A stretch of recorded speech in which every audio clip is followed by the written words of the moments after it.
കോൺഗ്രസിൻ്റെ ഏറ്റവും വലിയ കരുത്ത് എക്കാലത്തും ഘടകകക്ഷിയായ മുസ്ലിം ലീഗ് തന്നെയാണ്. മലബാർ മേഖലകളിൽ മുസ്ലിം ലീഗിൻ്റെ പിന്തുണയിൽ തന്നെയാണ് കോൺഗ്രസ് എല്ലാ കാലത്തും അധികാരത്തിൽ ഏറിയിട്ടുള്ളത്. മുസ്ലിം ലീഗ് കോൺഗ്രസ് വിട്ടു പോകുന്നു എന്നാൽ അതിൻ്റെ അർത്ഥം കോൺഗ്രസ് കേരളത്തിൽ ക്ഷയിക്കുന്നു എന്ന് തന്നെയാണ്. കാരണം കഴിഞ്ഞ കാലങ്ങളിലെ കണക്കുകൾ പരിശോധിക്കുമ്പോൾ മുസ്ലിം ലീഗ് തങ്ങളുടെ സീറ്റ് വർദ്ധിപ്പിച്ചു വരികയും കോൺഗ്രസിന് സീറ്റുകളുടെ എണ്ണം നഷ്ടമായിക്കൊണ്ടിരിക്കുകയും ചെയ്യുകയാണ്.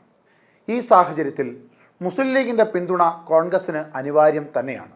എന്നാൽ മുസ്ലിം ലീഗ് കോൺഗ്രസ് വിട്ട് ഇടതുപക്ഷത്തേക്ക് പോയാൽ കോൺഗ്രസിൽ ലഭിക്കുന്ന സ്വീകാര്യത ഇടതുപക്ഷത്തൊട്ട് ലഭിക്കുകയും ഇല്ല.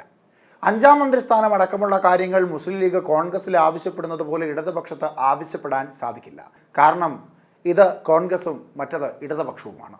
സ്വാഭാവികമായും പാർട്ടി തീരുമാനങ്ങളിലൂടെ കേഡർ സംവിധാനങ്ങളിലൂടെ മാത്രം പോകുന്ന ആ പാർട്ടിക്കുള്ളിലേക്ക് ലീഗ് കടന്നു ചെല്ലുമ്പോൾ സ്വീകാര്യത ലഭിക്കും. പക്ഷേ കോൺഗ്രസിലേതുപോലെ വലിയൊരു സ്ഥാനം ലഭിക്കണമെന്ന് ഇല്ല. ഇനി മറ്റൊരു പ്രധാനപ്പെട്ട കാര്യം, മുസ്ലിം ലീഗിന് വരും കാലങ്ങളിൽ പഴയതുപോലെയുള്ള ഒരു പ്രൗഢി ഉണ്ടാകുമോ എന്നുള്ളത് സംശയിക്കേണ്ടത് തന്നെയാണ്. ഒരു കാലഘട്ടങ്ങളിൽ മലബാർ മേഖലകളിൽ പലരും വോട്ട് ചെയ്തിരുന്നത് ചിഹ്നം മാത്രം നോക്കിയാണ്. കോന്നിയിൽ വോട്ട് ചെയ്താൽ സുവർഗത്തിലെത്താമെന്ന് പറഞ്ഞ് വോട്ട് നേടിയിട്ടുണ്ട് ലീഗ് എന്ന് പറയുന്ന പല വിശേഷങ്ങളും ലീഗിൽ നിന്ന് കേട്ടിട്ടുമുണ്ട്. അത് ശരിയോ തെറ്റോ എന്നത് മറ്റൊരു വശം. എന്നിരുന്നാലും പണ്ട് കാലങ്ങളിൽ മലബാർ മേഖലകളിൽ ഉണ്ടായിരുന്ന ഒരു പ്രൗഢിയോ മലബാർ മേഖലകളിൽ ഉണ്ടായിരുന്ന സ്വാധീനമോ അല്ലെങ്കിൽ വേരോ ലീഗിന് ഇപ്പോൾ അവിടങ്ങളിലില്ല എന്നുള്ളത് സത്യം തന്നെയാണ്. അതിനോടൊപ്പം കൂട്ടി വായിക്കേണ്ട മറ്റൊരു പ്രധാനപ്പെട്ട കാര്യം യൂത്ത് ലീഗിൻ്റെ പ്രാതിനിധ്യമാണ്. യൂത്ത് ലീഗിന് മുസ്ലിം ലീഗിലുള്ള സ്വാധീനം അല്ലെങ്കിൽ ഏത് തരത്തിലാണ് യൂത്ത് ലീഗിനെ മുസ്ലിം ലീഗ് പരിഗണിക്കുന്നത് എന്നുള്ള ചോദ്യങ്ങൾക്ക് പ്രസക്തി ഏറെയാണ്. നവകാലഘട്ടത്തിൽ രാഷ്ട്രീയത്തോട് യുവാക്കളുടെ താല്പര്യം കുറഞ്ഞു തന്നെ വരികയാണ്. ഈ സാഹചര്യത്തിലാണ് മലബാർ മേഖലകളിലുള്ള യുവാക്കൾക്ക് മുസ്ലിം ലീഗിനോടുള്ള താല്പര്യത്തിൽ കുറവ് വന്ന് കാണുന്നത്. പ്രത്യേകിച്ചും യൂത്ത് ലീഗിലുള്ള നിലവിലത്തെ നേതാക്കന്മാർ തന്നെ മുസ്ലിം ലീഗിൻ്റെ നിലവിലുള്ള പല പ്രവൃത്തിയിലും മനം മടുത്ത് തന്നെയാണ് ഇരിക്കുന്നത്.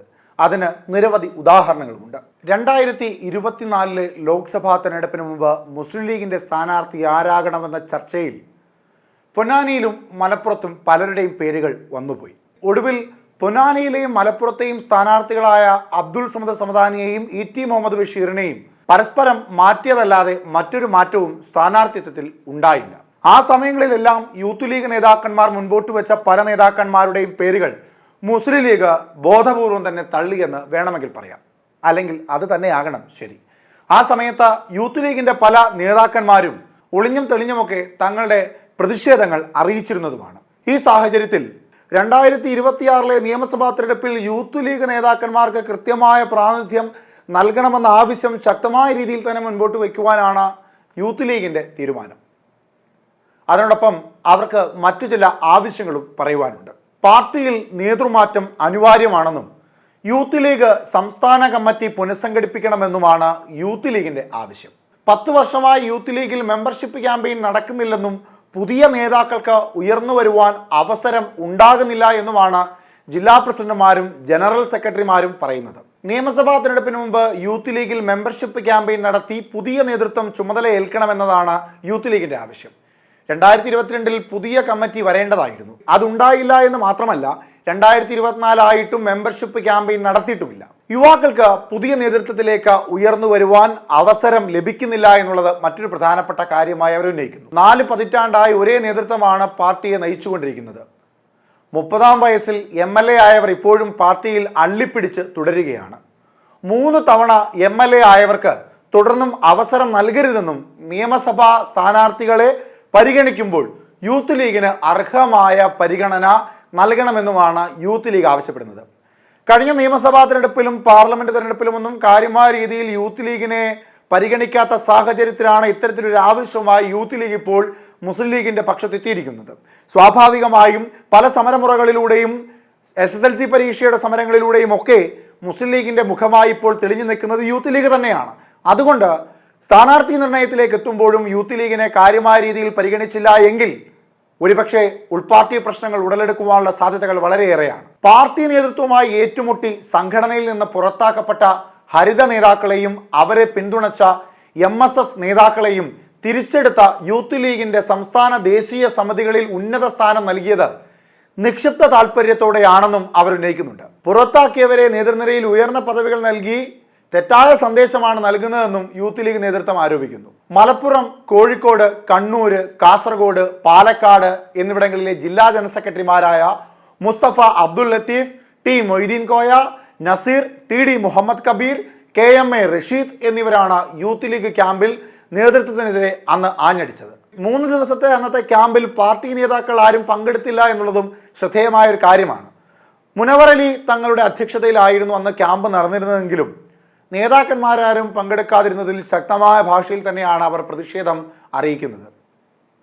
സ്ഥാനാർത്ഥി നിർണയത്തിലേക്ക് എത്തുമ്പോൾ നിയമസഭാ തെരഞ്ഞെടുപ്പിൽ യൂത്ത് ലീഗ് നേതാക്കന്മാർ അങ്ങോട്ട് ആവശ്യപ്പെടുന്ന അത്രയും ശതമാനം നേതാക്കന്മാരെ സ്ഥാനാർത്ഥികളായി പരിഗണിച്ചില്ല എങ്കിൽ പാർട്ടിക്കുള്ളിൽ ഉൾപാർട്ടി പ്രശ്നം തീർച്ചയായും ഉണ്ടാകുമെന്ന് തന്നെയാണ് കരുതേണ്ടത്. കാരണം യൂത്ത് ലീഗിനെ പരിഗണിക്കാതെ മുൻപോട്ട് പോവുക എന്നുള്ളത് യൂത്ത് ലീഗിനും അതുപോലെ തന്നെ മുസ്ലിം ലീഗിനും ദുഷ്കരമായ ഒരു കാര്യം തന്നെയാണ്. കാരണം കഴിഞ്ഞകാല പ്രൗഢിയിൽ അങ്ങനെ മുസ്ലിം ലീഗിന് മലബാർ മേഖലയിലുള്ള സ്വാധീനം ഇപ്പോൾ ഇല്ല എന്നുള്ളതാണ് സത്യാവസ്ഥ. അതുകൊണ്ട് യൂത്ത് ലീഗിനെ പരിഗണിക്കേണ്ട ഇടങ്ങളിൽ തന്നെ പരിഗണിച്ചേ മതിയാകൂ മുസ്ലിം ലീഗിന്. കൂടാതെ നിലവിലത്തെ സാഹചര്യത്തിൽ സമസ്ത മുസ്ലിം ലീഗുമായി വിട്ടുനിൽക്കുകയാണ്. യൂത്ത് ലീഗ് കൂടി കുറച്ച് അയഞ്ഞാൽ വരും തലമുറകളിൽ പിന്നെ മലബാർ മേഖലകളിൽ മുസ്ലിം ലീഗിന് വേരോട്ടമില്ലാതെയാകും. തെക്കൻ കേരളത്തിലെ പ്രദേശങ്ങളിൽ മുസ്ലിം ലീഗ് ദുർബലമായതുകൊണ്ട് തന്നെ പലയിടങ്ങളിലും കോൺഗ്രസ് മുസ്ലിം ലീഗിനെ തള്ളിപ്പറയുന്നുണ്ട്. അല്ലെങ്കിൽ മുസ്ലിം ലീഗ് കോൺഗ്രസിന്റെ പല നയപരമായ പ്രശ്നങ്ങളും പ്രതിഷേധിച്ച് ഇടതുപക്ഷത്തിന് അനുകൂലമായ നിലപാട് സ്വീകരിച്ച് തദ്ദേശ സ്വയംഭരണ തെരഞ്ഞെടുപ്പുകളിലെല്ലാം ഇടതുപക്ഷത്തിന് അനുകൂലമായ നിലപാട് സ്വീകരിക്കുകയും ഒക്കെ ചെയ്യുന്നുണ്ട്. അതുകൊണ്ട് ശക്തി കേന്ദ്രമായ മലബാർ മേഖലകളിൽ നിലവിലത്തെ പ്രശ്നങ്ങൾ പരിഹരിച്ചുകൊണ്ട് മുൻപോട്ട് പോകേണ്ടത് മുസ്ലിം ലീഗിന്റെ അത്യാവശ്യ ഘടകം തന്നെയാണ്. ഒപ്പം സമസ്തയില്ലാത്ത സാഹചര്യത്തിൽ യൂത്ത് ലീഗ് കൂടി കൈയൊഴിഞ്ഞു പോയാൽ പിന്നെ മുസ്ലിം ലീഗും തൃശങ്കൂലായി പോകുമെന്നതിൽ സംശയമൊന്നുമില്ല.